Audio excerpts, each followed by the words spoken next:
Welcome to the Achieve Results Now podcast, the podcast that gives you immediate actions you can take to start seeing life-shifting results now. Hey, everybody. Welcome to the Achieve Results Now podcast. This is Mark Cardone. And Theron Fight. Back with our Refocus to Rise series number 4. If you've been following and you made it this far, way to go. If you missed a couple, be sure to go back and catch up. We have some really good information to help you get your next year, week, month, wherever you're listening to this, off to a great start. Yeah, and on that, I don't think you necessarily need to listen to them in order, Nope. although I think it's helpful because we do refer back to some of the other ones.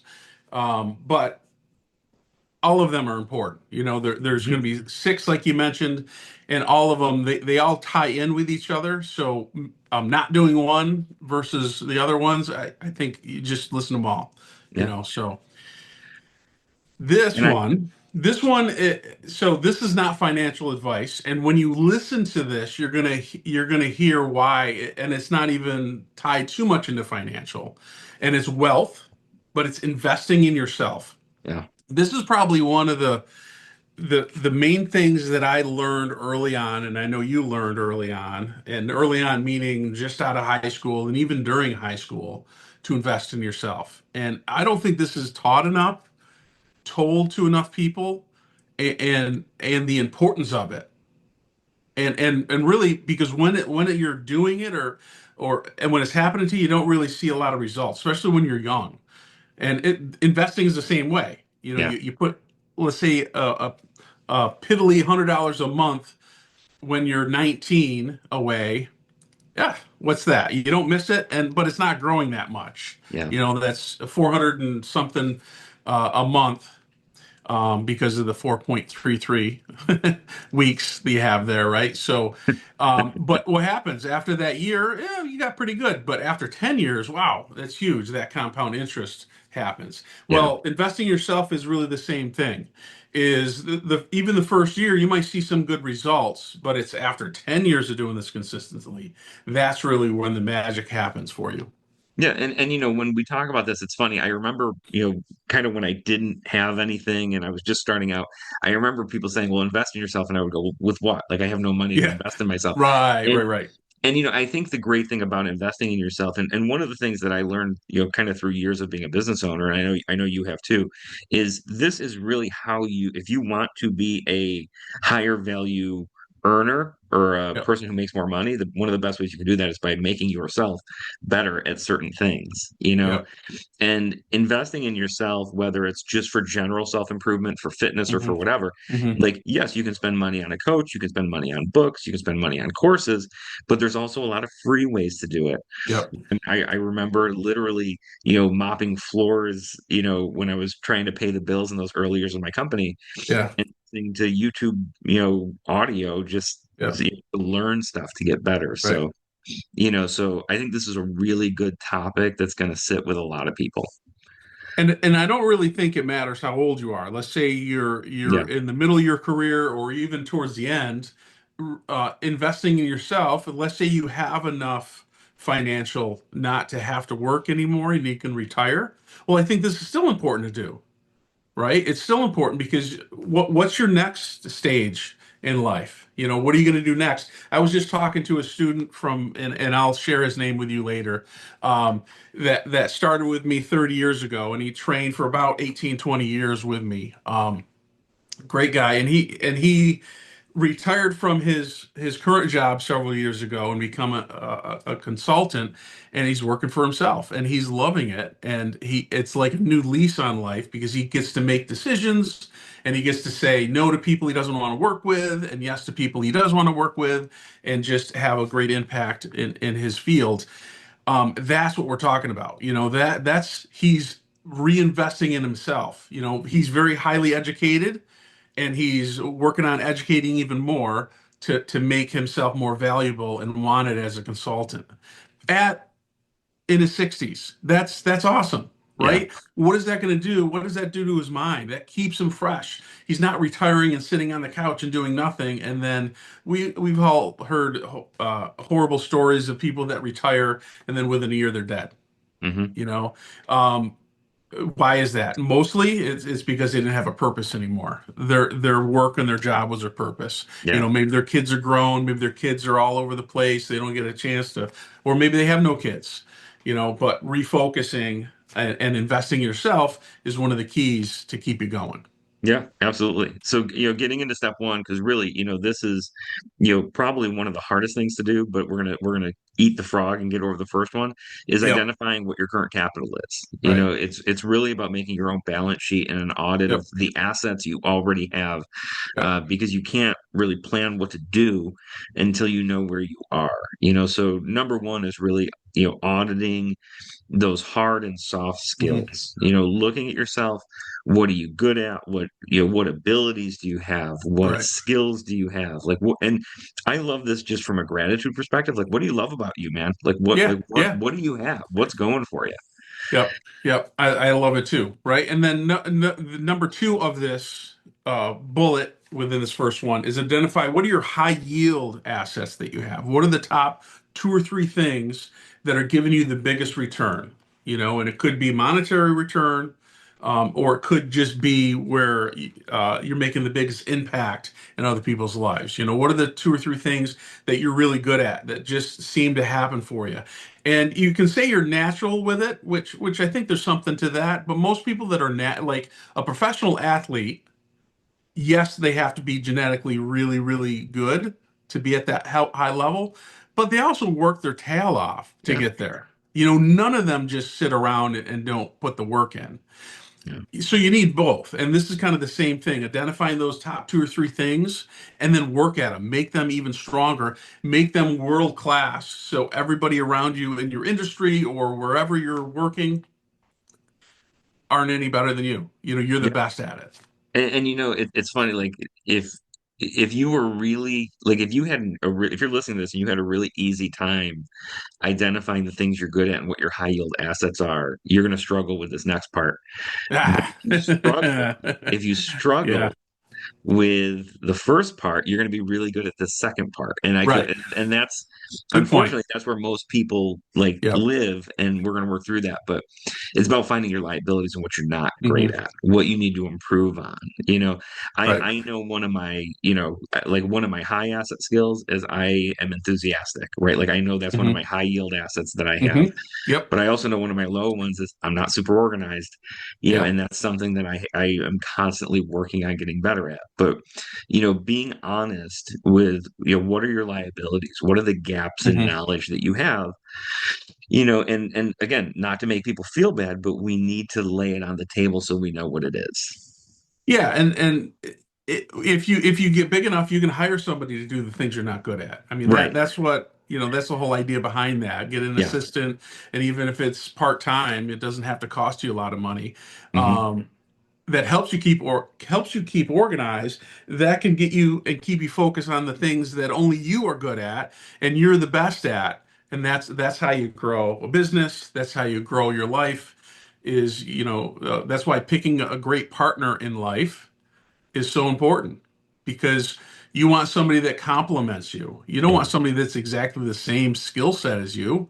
Not only is that boring, but it's also not going to make you both grow. You should both be, of course, you have overlapping things, right? But you should have some. So this is not a marriage thing, but still, No, but I like how it's you still just an important thing. I like how you just like off the cuff undercover told me I have a great wife while she's like sort of in earshot over here. So Oh, good. You I know do. I just You gave her a do. thumbs up. So there you go. That's actually your best quality is your it's your And wife. I don't I Sorry. don't I don't disagree with that at all. So really step one is that balance sheet, and then moving into step two, is choosing what your next high growth investment is going to be. Right. So I mean, in real investing, you're going to look at your balance sheet, look at your Yep. assets, and decide what is the next thing I'm going to invest in, and Hmm. that's really what we're doing here, based on the audit. Right. We're deciding where am I going to put my time, where am I going to put my Hmm. resources into making myself more successful. Right. Yep. Yep. And so aligning with that 5-year goal, looking ahead. And then you want to be concrete and specific. So don't choose a vague goal like, I want to get smarter, I want more money, all of this. I loved the I want more money thing. You Yeah. might have remembered this. Anthony Robbins, I think it was probably one of his very first ones, and he's just so funny about this. is, oh, you just want more money? Here's a quarter. There Yeah. you go. Your goal was achieved, you know? And that, when I heard that 30 years ago, however long ago it was when I listened to that, it really stuck with me because it's like, that's so true. Your mind, if you program your mind with, I just want more money, Yeah. well, a quarter is more money. And now you're Uh-huh. satisfied. You know, now obviously it's subconscious that you're satisfied, but that's really what drives us a lot is Yep. we have to program our mind properly. So that's why being concrete, being specific with what you want, where you're going, and writing it down. You need your goals that are specific. That way you're heading in the proper direction. Yeah, and I really like the idea of, prioritizing skills that compound into other things. Right. So when you looked at the things you wanted to put your time into, ones that are related to, skills that make you overall happier and more Hmm. effective are ones to focus on. Things like communication, right? Hmm. Like if you're a good communicator, your relationships are going to be better, your work life's going to be better, all of it's going to work better. Yeah. Financial literacy, like you said, a Right. lot of people say they want more money. Really, they just need to know what to do with their money better. Yep. Um, Yep. so financial literacy or even just things like discipline. We Yeah. talked about consistency on, Refocus to Rise number 3 last episode, but really building that skill of consistency and delivering on what you tell yourself you're going to do. Like those kind of things, if we prioritize those, they will help knock all the other dominoes down. Yeah, for sure. And talking about communication, I think this is important. I'll do a quick personal story. So when I was 19, I had to decide, am I going to take over my father's business that was very successful, or am I going to do martial arts as a career? So I was like, well, I know I can make a lot of money with my dad and it'd be fun to work with him. However, that's a lot of work. That's like real work. That's work. When you look up the definition of work, that's what that is. Or can I play karate and make money there? Well, obviously I chose the second one, which I don't consider work. Right. Not that it's not difficult, but anyways, and my point is that I knew I had to work on my communication skills in order to be successful in martial arts. Whether I'm trying to enroll somebody in a program, tell them the benefits of the martial arts, or what I do all the time is teach. I needed to learn how to communicate. So I identified that early because I was shy. I was somebody that didn't like to talk a lot. I wasn't the one that was in school and being the one that talked to everybody in school, right? So that's what this is talking about is prioritizing something. So what happened with my communication skills that got better? It opened up everything else and be able to Mhm. do a podcast like this without having to make a bunch of cuts. Imagine if there's a bunch of jump cuts, like a lot of people that suck at communication when they're trying to do a video or trying to do audio, is they have to constantly jump cut because they made a mistake, they lost train of thought, whatever. But this took practice because this wasn't a natural thing for me. So I wanted to share that because I think sometimes Yeah. people look at even how good you are with people and how exciting you are. And you mentioned in the last time, that one of your big qualities is enthusiasm, which I totally agree. Well, are you always enthusiastic? The answer is, of course, you're not. You have days or hours or minutes you don't feel like that. But what do you do when you're in front of the students? What do you do when you're in front of your clients? You're enthusiastic. You Yeah. bring yourself up. That's a must thing, but that was a skill that you had to hone. You might have a little of that natural, but it didn't happen naturally. You had to Yeah. work at it. That's my Mhm. point. I'd have a lot of So, people telling me to stop because it's annoying, and then I stopped hanging out with those people. yeah, for sure. For sure. Yep. Um, okay, so now, like I think, again, where the rubber meets the road here, we have to make our first micro Yep. deposit. We have to actually invest and we have to do something, and Right. this step is really about moving from I should to I am, right? Yep. By getting the skin in the game. So we're going to commit either time, just like we talked about earlier, time or money right now, right? So I'm going to go buy something. I'm going to buy a course. I'm going to hire a coach. I'm going to do a Hmm. thing, or I'm just going to commit and lock into my schedule, my audiobook time when I'm going to learn these skills. Go to the calendar right now, block 2 study Hmm. sessions, buy a book on investing, whatever it is, Hmm. but really commit that time or money right now. Right. And the other part of that is creating an investment environment so that make your environment investment friendly. And that doesn't just mean money. What we're really talking about investing in yourself, so making sure that you have books readily available that you can pick up and read. And Yeah. before you finish the book you're on, you already have the next one picked out. All right, that's what I do when I'm doing my listening. Actually have three or four that I'm ready to listen to next. So that way, if I'm partway through a book and I'm just not feeling it, which that happens every once in a while, it wasn't quite the cover and the interior isn't the same, I switch, Hmm. or I'm bored with that. I want to learn, or something clicks that I want to learn more about this. I'll pause that book and move on to the next one. But the only way that's going to happen is if you're setting yourself up for the next shot, like we've talked about many times. So setting yourself up for success is that's what that's about, is making sure that you're prepared for the next thing. Yeah, and then really, I think telling people, one of the things I really like to do is I always ask people I ask people if they're reading anything good, Yeah, and what that does is it spurs this culture of people saying, "Hey, I just read this cool book, you should check it out." right. um and that wasn't something that was natural. It's something that we kind of built into conversations over time, and now Yeah, it's there. But really telling somebody what your investment thesis is, what are you doing, making a little bit of social accountability, like, hey, I've decided to start investing in learning better communication, and I'm working on this to get started. If you can find a friend who's also interested in that, that can be a lot of fun too. Hey, I want to learn martial arts. I'm going to grab a friend. We're both going to come over and we're going to take a karate lesson together and see what it's all about. yeah, right. I remember during 2020 when we were on lockdown, I would do this Yeah. with my friends. Like we had who can do the best Christopher Walken impression for about a month, which that's not a high yield skill, if anybody knows, and I did not win. Yeah. But that accountability with somebody else can really help you um, get over the fear of putting the time in because someone else is doing it with you. Right. Yep, for sure. And there's a little competition in there as well, Hmm. healthy competition. Competition in its truest sense is to conspire together, meaning that you're helping each other to get better. Yeah, If I want to get better at sparring, I don't spar somebody that's lesser than me. I'm going to spar somebody that's at least equal or better than me in order to improve and get better. Not that you yeah. can't benefit from somebody lesser than you. It's not the way to be a champion, right? And so you need to have people that are challenging you. So just Yeah. like you said there with friends, it could be that I'm working on this. Oh, you read one book. I read two books last month, and it doesn't have to be a negative thing, but it's like, oh, well, if he can read two, I can read three. And then what's happening is we're both improving and getting better because we have this little competition back and forth. I It's don't think it's there's so anything wrong with that. No, it's so funny how sparring is almost like the ideal example of competition in a controlled environment. Yeah. Because if you just shadow box, you're really Yep. not going to get any better, right? Right. Because the shadow never hits back. Yep. But the alternative to that is to just like walk into a crowded bar and start swinging your arms around, right? Right. Yep. And that could turn out really badly.